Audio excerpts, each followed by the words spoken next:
ഭക്തജനങ്ങളെ, അയ്യപ്പൻ വിളക്കെന്ന കലാരൂപത്തിൽ അയ്യപ്പചരിതം, അയ്യപ്പൻ്റെ ജനന ഉദ്ദേശവും പാടി വരുന്നത് രണ്ട് വഴികളിലൂടെയാണ്.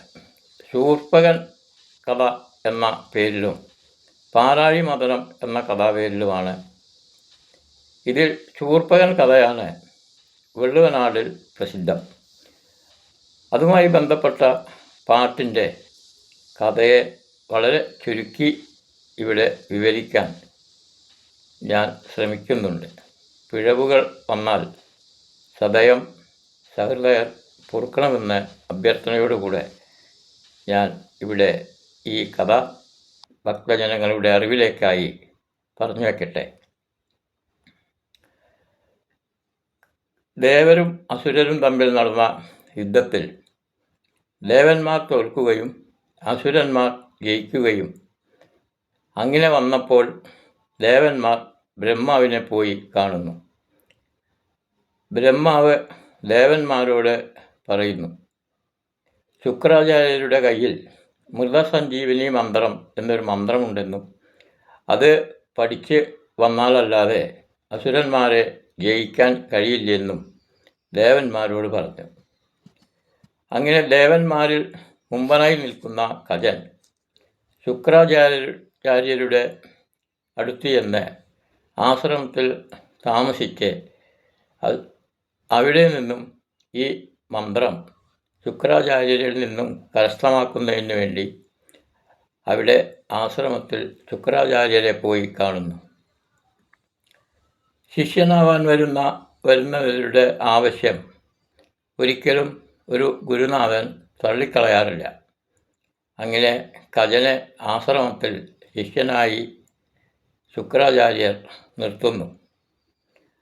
ആയിടെ ഈ മന്ത്രം വേഗത്തിൽ പഠിച്ചെടുക്കാൻ എന്താണ് വഴി എന്ന് കജൻ ആലോചിക്കുകയും ശുക്രാചാര്യരുടെ മകളായ ദേവയാനിയുമായി അടുപ്പത്തിലാവുകയും ചെയ്യുന്നു.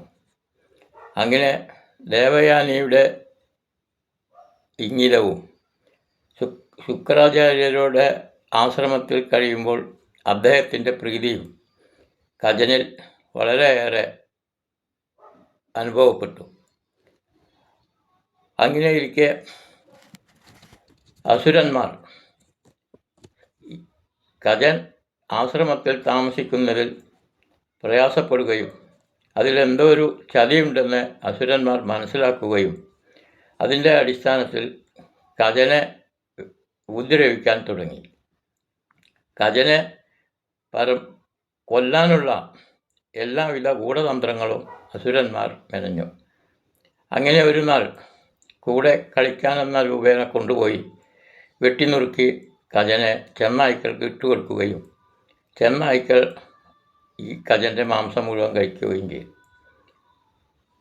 കജനിൽ അനുരാഗയായിരുന്ന ദേവയാനി ഒരു ദിവസം മുഴുവനായിട്ടും കജനെ കാണാത്തതിൽ ശുക്രാചാര്യരോട് ചെന്ന് പറയുന്നു, കജൻ എത്തിയിട്ടില്ല, അദ്ദേഹത്തെ കാണാനില്ല അച്ഛാ.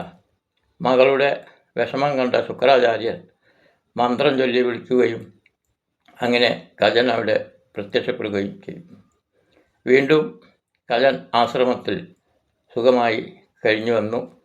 അങ്ങനെയിരിക്കെ വീണ്ടും ഒരു ദിവസം അസുരന്മാർ കജനെ വധിക്കാനുള്ള വിദ്യകൾ ആലോചിക്കുകയും ശുക്രാചാര്യർ കുടിക്കുന്ന മദ്യത്തിൽ കജനെ വെട്ടിനുറുക്കി അരച്ച് കലക്കി ആ മദ്യത്തിൽ കലക്കി വെച്ചു.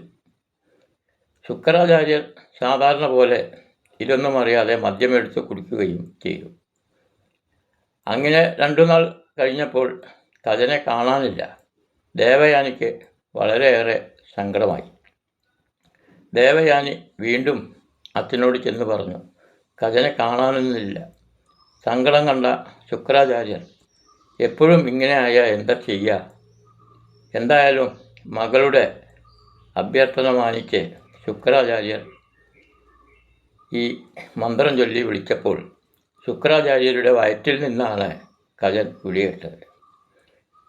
അങ്ങനെ ശുക്രാചാര്യരുടെ വയർ പൊട്ടി കജൻ പുറത്തു വരും എന്ന അവസ്ഥ വന്നപ്പോൾ ശുക്രാചാര്യർ മരണപ്പെടുകയും പിന്നീട് ആ മന്ത്രം ആർക്കും അറിയുകയും ചെയ്യാത്ത ഒരു സാഹചര്യം ഉണ്ടാവാതിരിക്കാൻ ഈ മന്ത്രം കജൻ കേൾക്കെ ശുക്രാചാര്യർ ചൊല്ലി. അത് ഈ മകൾക്കും അപ്പോൾ മനസ്സിലായി. അങ്ങനെ ഈ മന്ത്രം ചൊല്ലുകയും സഞ്ജീവനി മന്ത്രം ചൊല്ലിയപ്പോൾ ശുക്രാചാര്യരുടെ വയർ പൊട്ടി കജൻ പുറത്തു വരികയും ചെയ്തു. അപ്പോൾ അച്ഛൻ മരിച്ച ദുഃഖം സഹിക്കാനാവാത്ത ദേവയാനി കജനോട് പറഞ്ഞു അച്ഛനെ ജീവിപ്പിക്കാൻ.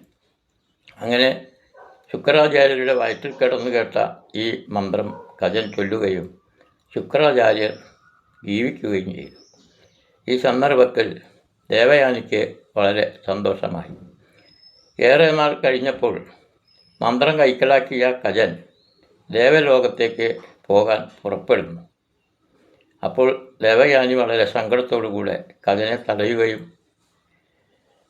കജൻ ഈ മന്ത്രം ദേവന്മാർക്ക് എത്തിച്ചു കൊടുക്കുക എന്ന ആവശ്യത്തിന് വേണ്ടിയാണ് വന്നതെന്നുള്ളതുകൊണ്ട് കാര്യം നടന്നപ്പോൾ ദേവയാനിയുടെ ഇഷ്ടത്തിന് തടസ്സം നിൽക്കുകയും അത് അംഗീകരിക്കാതെ ദേവലോകത്തേക്ക് പുറപ്പെടുകയും ചെയ്തു.